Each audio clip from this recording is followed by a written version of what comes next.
I just wanted to convey in my short time here that there is a place for sort of those, I guess for lack of a better term, sort of those legacy apprenticeship kind of things that we used to do.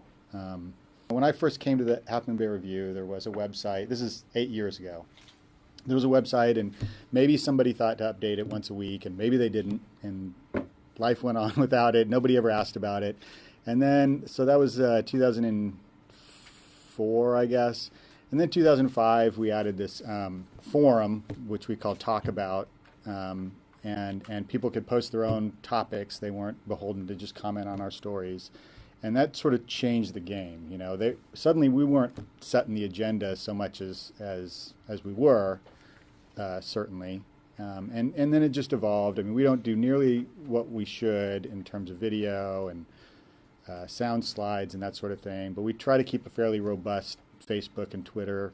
My very first day on Twitter must have been, I don't know, 3 years ago maybe, and I had this bright idea. There was this bicycle ride, Tour of California, I think it's called, that came through Half Moon Bay, and I said, well, we'll just station people all up and down the route, and I'll tweet, you know, they're at this intersection right now, and they're at this intersection right there, and I thought that might be useful to the 5 people I knew in town who probably were watching. But that morning, there was a tweet from Lance Armstrong saying that his bicycle had been stolen. I went, well, that's interesting. They're telling me stuff on Twitter. You know, that was the very first day I realized that it really wasn't what I thought it was. Facebook, I think of as a conversation that we want to have with our readers, and Twitter is more is a little different.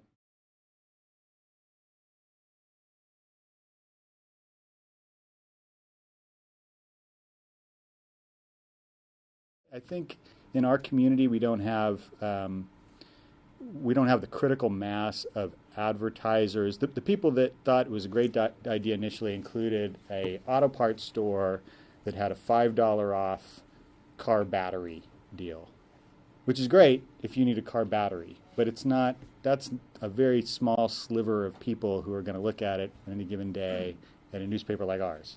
So she said there were a couple instances where it went pretty well, but that there just aren't enough advertisers for whom that seems like that would be something that would work.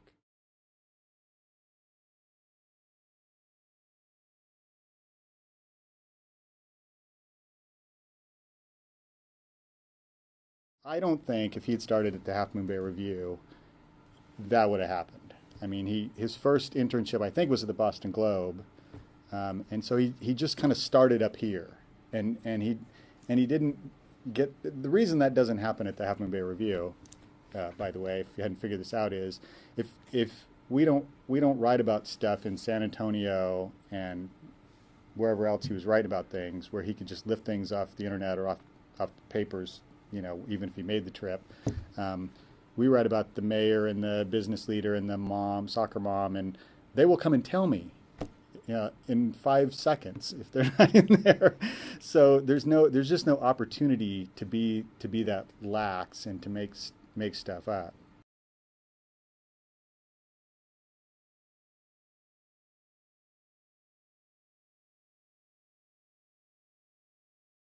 I think it is instructive in terms of sort of what fairness means and accuracy, and you know, we talk all the time about misspelling names. For the love of God, you know, people misspell names all the time, and just, you know, I try to tell people, you do that once and somebody knows that person, then your credibility's gone. And I think in that Jason Blair story, one of the editors said that's all we got to sell is our accuracy. And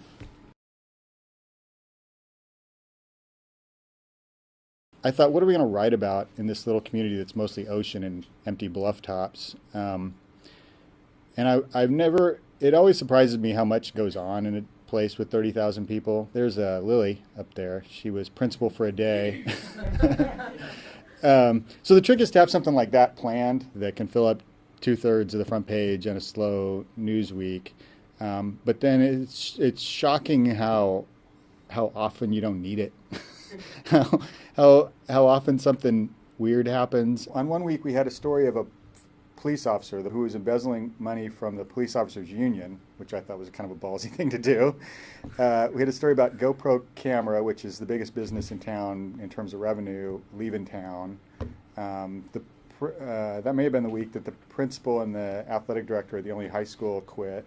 And those are big stories in the course of a week. And I should also say that these are things we report. I mean, we update the web 2 or 3 times a day, probably on average.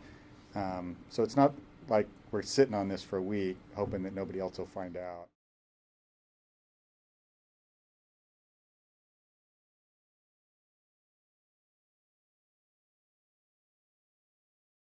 Well, one reason, and it doesn't happen in a lot of places, is because of Stanford and Cal. We benefit largely from having folks like you who've worked with us through the years. I help with hiring at other WIC newspapers where they don't have the benefit of prestigious universities right nearby. So that's a big help. The other thing that's weird about Half Moon Bay is I sometimes describe it as the island of Dr. Moreau. It's protected by these mountains and the ocean, and there's not enough people or advertisers over there for anybody to chase. I think the other thing that we do that a lot of papers, I guess we understand our limitations, so we cover this triangle along the coast from like the Santa Cruz line to Devil's Slide and then up to La Honda. And that's plenty. I mean, if anything happens outside of there, we just can't give it the resources that we would like. So I guess that's part of why I think we can do what we do is we don't try to do any more.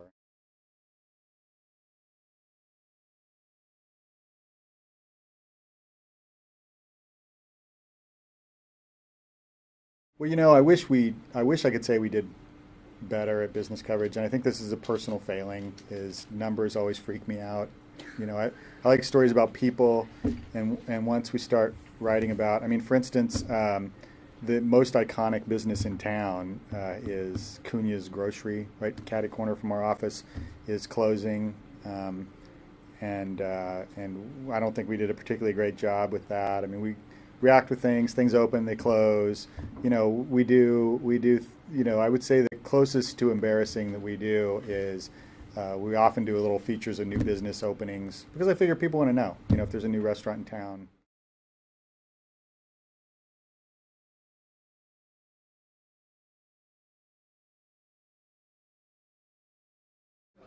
Well, I think it's the time involved in editing the video. I mean, from my perspective, there's 2 ways to do video. One is I just take out my iPhone and I point it at something for a minute, and then you stick it up there, or you can do a really good job with it. And in either case, in our experience, the viewership hasn't been enough to compel me to keep doing it. We have done a couple of really nice things, and you just watch like 12, 14 viewers, and I think, well, okay, that took this amount of manpower for that return. So it's not that I'm opposed to it and I like to do it. It's just I rarely see. The coolest thing we did on video was we put a GoPro camera on a guy in a pie eating contest. So he goes, kunk, and his head goes down, and you just see the pie.